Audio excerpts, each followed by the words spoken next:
மூத்தவர்களையும் சித்தாந்தங்களையும் புறக்கணிக்கிறதா திமுக? முன்னாள் முதல்வர் அண்ணாதுரை இறந்தபோது அவரது குடும்பத்தினர் உரிய சடங்குகளை செய்து எரிக்க முடிவு செய்தனர்.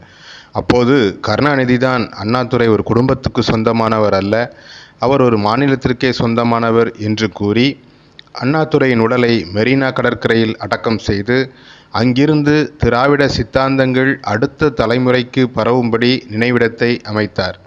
கருணாநிதி உடலை குடும்பத்தாரிடம் கொடுத்திருந்தால் அண்ணா என்றோ மறக்கப்பட்டிருப்பார் என்று வேலூர் இன்ஸ்டிடியூட் ஆஃப் டெக்னாலஜியில் 2024 ஆகஸ்ட் 26 நடந்த கலைஞர் நூற்றாண்டு கொண்டாட்டங்களின் நிறைவு விழாவில் வைரமுத்து பேசியதாக செய்தி வெளியானது. பெரியார் ஆரம்பித்த திராவிட சித்தாந்தம் அண்ணாதுரையால் திரள் கூட்டத்திற்கு எடுத்து செல்லப்பட்டு ஆட்சியில் அமர்ந்தது. இப்போது வரைக்கும் கூறப்படுவது போல் கருணாநிதியால் அது கடைபிடிக்கப்பட்டது. அதே கருணாநிதியின் கட்சி ஆட்சி அதிகாரத்தில் இருக்கும்போது அரசு பள்ளிகளில் வெளிநபர் ஒருவர் போன ஜென்மத்தில் நீங்கள் என்ன செய்தீர்களோ அதை பொறுத்து உங்களுக்கு இந்த பிறவி கொடுக்கப்பட்டிருக்கிறது என்று உரையாற்றுகிறார். தட்டி கேட்கும் ஆசிரியரை உங்கள் பெயர் என்ன என்று கேட்கிறார். ஆசிரியரின் பெயர் சங்கர் என்று இல்லாமல் பேச்சாளர் எதிர்பார்த்த பெயராக இருந்திருந்தால் பிரச்சனை எப்படி திருப்பப்பட்டிருக்கும்? பெயரை சொல் என்பது எவ்வளவு நுட்பமான கேள்வி. இன்று சிக்கலான கேள்வி கேட்கிறவர்களை பார்த்து எல்லா இடங்களிலும் இதே கேள்வியே கேட்கப்படுகிறது. 2024 ஆகஸ்ட் 28 சென்னை அசோக் நகர் மகளிர் அரசு மேல்நிலைப்பள்ளியிலும் சைதாப்பேட்டை மாதிரி மேல்நிலைப்பள்ளியிலும் பேச அழைக்கப்பட்டிருந்த மகா விஷ்ணு என்பவர் பேசியவை சமூக ஊடகங்களில் வெளியாகி பேசுபொருளான பிறகு பள்ளி கல்வி அமைச்சர் இது குறித்து விசாரணை நடத்தப்படும் என்கிறார். உரை நிகழ்ந்த பள்ளியின் தலைமை ஆசிரியை பணியிட மாற்றம் செய்யப்படுகிறார். அழைக்கப்பட்ட பேச்சாளர் எந்த ஆசிரியரை அவமதித்தாரோ அவருக்கு சால்வை பொருத்தப்படுகிறது. சால்வையை கொண்டு பொறுப்பின்மையை மூடிவிடலாம் என்று அமைச்சர் அன்பில் மகேஷ் நம்புகிறாரா? தெரியவில்லை. திமுக வளர்ந்தது படிப்பகங்களில் என்பார்கள். அதாவது பெரியார், அண்ணாதுரை, கருணாநிதி இவர்களின் பத்திரிகைகளை, நூல்களை, ஊர்தோறும் பதிப்பகங்களை அமைத்து இளைஞர்களை படிக்க வைத்து வளர்ந்த இயக்கம் திமுக என்பார்கள். ஆனால் சமூக ஊடக பிரபலங்களை எவ்வித தெரிவு முறையுமின்றி பள்ளிகளுக்கு, கல்லூரிகளுக்கு அழைக்கும் பழக்கம் திமுக ஆட்சியில் பெருகியுள்ளது. போன ஜென்மம், மறுபிறவி போன்ற கொள்கை கொண்ட பேச்சாளரை அழைப்பதற்கு முடிவு செய்தது யார்? பள்ளிகளில் இவர் பேசலாம் என்று அனுமதி கொடுத்தது யார்? தன் மாணவ மாணவியர் மத்தியில் யார் பேசுகிறார்கள் என்பதை கூட அறியாமல் இருக்கிறாரா அமைச்சர் என்ற கேள்விகள் அனைவருக்கும் எழும்புகின்றன. உடல் குறைபாடு உள்ளவர்களுக்கு மாற்றுத்திறனாளிகள் என்ற பதத்தை பயன்படுத்தும்படி கூறியவர் கருணாநிதி.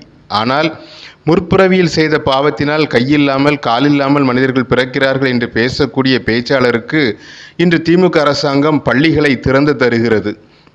குறைபாடு உள்ளவர்கள் அக்குறையை தாண்டி சாதனைகளை படைக்கும்படி ஊக்குவிக்கவே பள்ளிகள் உள்ளன. அதுவே ஆசிரியரின் கடமையும் கூட.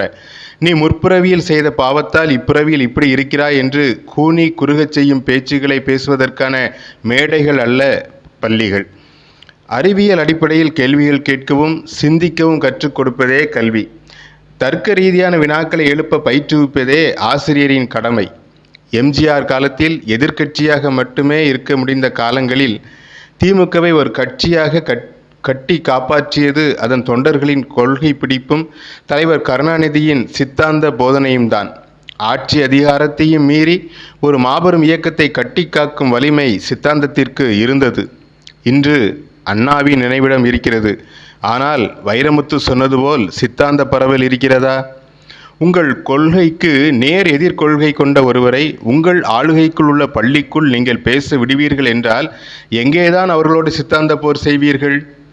ஏற்கனவே வறுமையையும் சமுதாய கொடுமைகளையும் சுமந்து கொண்டு அரசு பள்ளிகளுக்கு வரும் மாணவ மாணவியர் மேல் போன ஜென்மத்தின் சுமையையும் சேர்த்து சுமத்துவதா திராவிட சித்தாந்தம்? கிருஷ்ணகிரியில் பள்ளி மாணவியரை பாலியல் வன்கொடுமை செய்த சிவராமனும், கொல்கத்தாவில் பெண் மருத்துவரை பாலியல் வன்கொடுமை செய்து கொன்ற சஞ்சய் ராயும் முற்பிறவியில் என்னவாக இருந்திருப்பார்கள்? அல்லது அடுத்த பிறவியில் எப்படி பிறப்பார்கள்? நேர போக்குக்கு வேண்டுமானால் இப்படி சிந்திக்கலாம். திமுகவில் அதிகாரத்தை அடுத்த நிலைக்கு கடத்தும் பணி நடந்து வருகிறது என்பது அனைவருக்கும் அறிந்த உண்மை. உதயநிதியும் நண்பர்களும் என்ற நிலை ஏற்பட்டுள்ளது. இருக்கட்டும். ஆனால் திமுக என்ற மாபெரும் இயக்கத்தின் சித்தாந்தங்கள் என்ன என்பதை அவர்கள் அறிந்திருக்கிறார்களா என்பதே கேள்வி. புத்தக வெளியீட்டு விழா ஒன்றில் நடிகர் ரஜினிகாந்த் பல வருடம் படித்த சிறந்த மாணவர்கள் இன்னும் வகுப்பிலேயே உள்ளதாக கூறி அமைச்சர் துரைமுருகனை சுட்டிக்காட்டியது கட்சிக்குள் கசப்பை ஏற்படுத்தி இருக்கிறது. அவர் அதை சாதாரணமாகவே சொன்னதாக எடுத்துக்கொண்டாலும் துரைமுருகன் போன்ற மூத்தவர்களை சுமையாக மட்டுமே கருதிவிட முடியாது. நடப்பவற்றை பார்த்தால் துரைமுருகன் தலைமுறை திமுகவினரே திராவிட சித்தாந்தத்தின் கடைசி இழையோ என்ற அச்சமும் எழுகிறது. இப்படியே போனால் நவீன திமுக ஆட்சியில் நவீன கல்விக்கு இடம் இருக்காது போலும். அறநிலைத்துறை அமைச்சராக சேகர்பாபு துடிப்புடன் செயல்படுவதாக தெரிகிறது. ஆனால் சேகர்பாபு திராவிட சித்தாந்தத்தை அறிந்திருக்கிறாரா?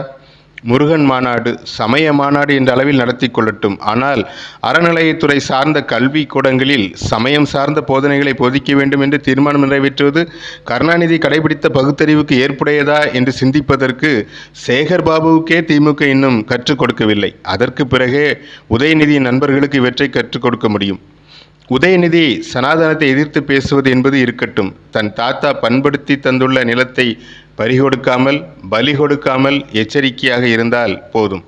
இதுபோன்ற அரசியல் செய்தி தொப்புகளை தவறவிடாதிருக்க தமிழ் பூமர் சேனலை சப்ஸ்கிரைப் பண்ணுங்க. நீங்கள் நினைப்பதை நாங்கள் பேசுகிறோம். தமிழ் பூமர் சேனலை லைக் பண்ணுங்க, ஷேர் பண்ணுங்க, சப்ஸ்கிரைப் பண்ணுங்க.